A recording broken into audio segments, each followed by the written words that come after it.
Hi everyone, thanks for coming to listen to my talk. My name is Daru. This morning I'll be talking to you about global phylogenetic diversity hotspots. And so by way of introduction, I'll start with a very brief definition of biogeography, which is the study of the distribution and maintenance of biodiversity. So this topic has a very rich history, such that over the past years, a lot of questions have been asked, and some of the common biogeographic questions are, why are species distributed the way they are today? How did they achieve this present-day distribution, and how can we set conservation priorities to safeguard their future? Previous attempts to address one or more of these questions often considered species as equally related, and even with that, they have provided us with useful information. So, for example, Norman Myers is one of the first persons to have coined the term biodiversity hotspots.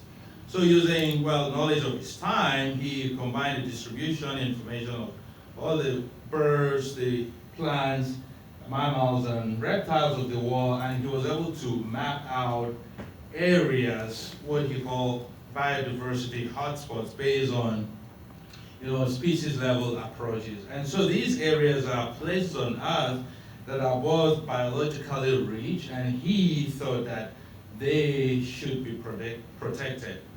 And so, as more data becomes available and as new tools are developed, it's becoming more possible to realize that systematics and phylogenies can play a role in biogeography. For example, a study compared the distribution information of all the mammals of the world and contrast that to their phylogenetic diversity, and they found areas of high phylogenetic diversity than expected by species richness. So this shows the added value of phylogenetic information. So consider this example: two communities, A and B, with community A encompassing different kinds of palm trees and community B with other kinds of plants. So if we were to compare these two communities in terms of the numbers of species, we would say they're equal because they have 5 species each. But if we were to use another type of metric to compare them, say phylogenetic information, you'll notice that the length of branches connecting species from the tips to the root of the phylogenetic tree in community B is much longer than that in community A. So put another way, the phylogenetic diversity in community B is much higher than community A. Another example is that phylogenetic information can also help in weighting species based on the branch lengths that they sustain. So, for example, consider this hypothetical phylogenetic tree with these organisms A, B, and C. Assuming if you are a conservation funder and you were to provide funding, say $10 to protect organism A and $10 for the protection of organism B, how much do you think you donate to protect organism C, and why? Anybody? Well, I would donate higher because I think organism C sustain a very rare branch of the phylogenetic tree, such that if we were to lose it, it will imply a huge loss to the evolutionary diversity of the tree, as opposed to A or B, because they have other relatives as well. And so my research is a step forward in this direction and uses phylogenetic information to understand species distribution. So we combine information on the phylogeny and geographic distributions of amphibians, mammals, birds, angiosperms to explore congruence among different biodiversity hotspots designated by different phylogenetic metrics, as I'll explain. So we asked the question, how do the hotspots of evolutionary diversity contrast to their species level variance, such as the metrics that were used by Norman Myers? And how can we set meaningful conservation priorities to safeguard the future of this evolutionary diversity?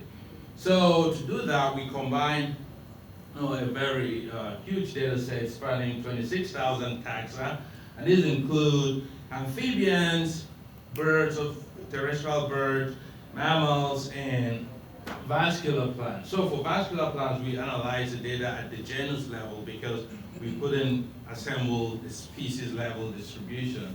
So this phylogenetic information was combined with the geographic distributions of the organisms. And when we did that, we mapped different facets of evolutionary diversity. So for the first one, we mapped phylogenetic diversity. So, reflecting back on the example of the two communities with the palms and the different trees, so we use that metric of phylogenetic diversity as the length of branch length connecting species from the tip to the root of the phylogenetic tree. We mapped the overall phylogenetic diversity, and then we took the hotspot defined as the top 2.5 richest cells indicated in red, and then we even relaxed the threshold to 5%, indicated in yellow, to have a hotspot map for phylogenetic diversity. So we did the same for phylogenetic endemism, which is quantified as phylogenetic diversity but weighted by the species range sizes. And we took the hotspots to have a hotspot of phylogenetic endemism. We did the same for a metric called evolutionary distinctiveness and global endangerment. That analogy of the tree with three organisms, and that I was going to donate high for protecting the other one. So we use that metric which weighs species based on their evolutionary distinctiveness but also their global endangerment. And so we took the hotspots for evolutionary distinctiveness and global endangerment.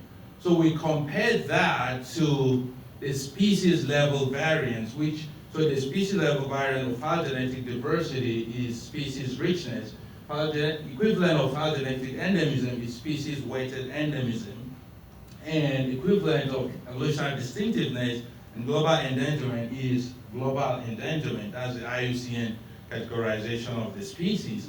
So we did the same for birds, compare that to the species level variance, did the same for mammals, compare that to the species level variance. And for plants, we did that at the genus level, and we compared that to the species level variance. But because we don't have IUCN categorization at the genus level for plants, we couldn't map the species level variant of evolutionary distinctiveness for plants. And so when we combine all this, we overlaid all these maps on top of each other, and we arrive at the global phylodiversity hotspots that combine the different facets of evolutionary information, such that depending on what the goal is, if you are interested in phylogenetic diversity, then there are areas that capture high phylogenetic diversity. If you are interested in endemism, there are areas that capture different conservation currencies. So we found, however, high spatial congruence and mismatches among the different facets of evolutionary diversity. For example, we found low spatial congruence in South America, Africa, Southeast Asia, and these incongruence potentially reflects complex biogeographic history of speciation, extinction, or dispersal. And also the spatial incongruence can suggest that we can't use one metric as a silver bullet for the protection of other facets of diversity. Instead, an integrative approach is required if you are to fully safeguard evolutionary diversity. And so, examples of some of the hotspots that we found that might differ slightly from what the Mayas found years ago include the Appalachian Mountains and hotspots in Texas. And when we looked closely, these hotspots were driven by some amphibians such as the mole salamanders, or the long-legged salamanders are endemic to these regions and contributing to the rich evolutionary history of the region. And looking at another hotspots in East Africa, this corresponds to important biodiversity areas such as the Eastern Arc Mountains or the Albertine Reef Mountains or the Kenyan Highlands. And these are unique habitats for endemic birds and mammals.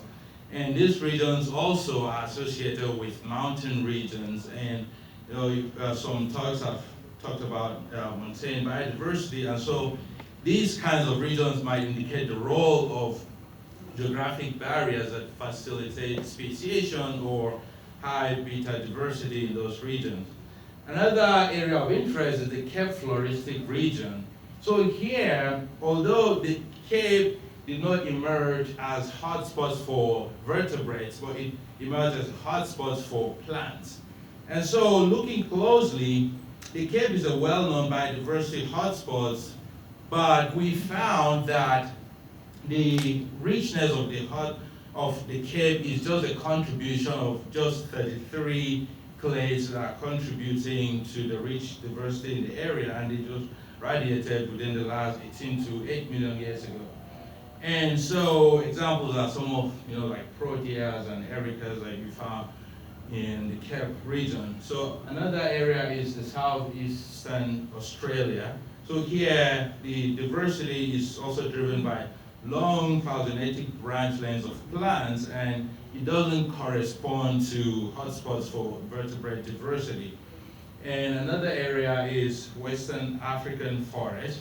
Here, we found that it is a hotspot that is driven by some distinct clades of mammals, such as the Hippopotamidae, and this hotspot also suggests some sort of evolutionary uniqueness, perhaps linked to some key evolutionary barriers like the Dahomey Gap, which is a rainforest fragmentation that formed in West Africa in the late Holocene.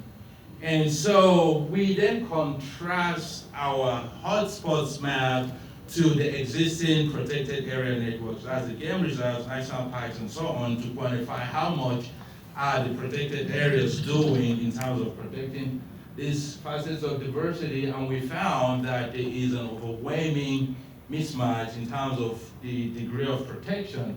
So areas in green indicate some level of protection, and then as it grades into red, then it means low protection. So this is our biodiversity hotspot maps, and then in comparison to Norman Myers' hotspots on the right. And so we found that the percentage of hotspots not included within protected areas range from 24% to 36% in mammals, and hotspots that are not overlapping that of Norman Myers, range from 32% to 47% in mammals.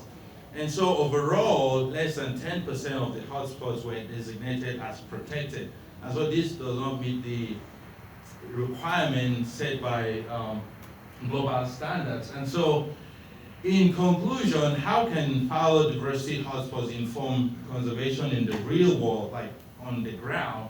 So we found that the Australian government is already moving forward in this direction and is partnering with researchers and local communities and private land managers to identify priority areas based on evolutionary heritage. And Conservation International has adopted Norman Myers' hotspots that I showed earlier, but then they are as a blueprint for their conservation activities, but they are also expanding some of their missions to include other facets of biodiversity, of which we hope they might consider evolutionary metrics as well. So although these biodiversity hotspots are not necessarily better than the more species level variants, but then we thought that they capture other facets of evolutionary history, such as that might reflect potential adaptive capacity. And overall, this hotspot does not meet the 10% threshold for protecting species. And these are the friends that I did the work together with, and thank you for listening.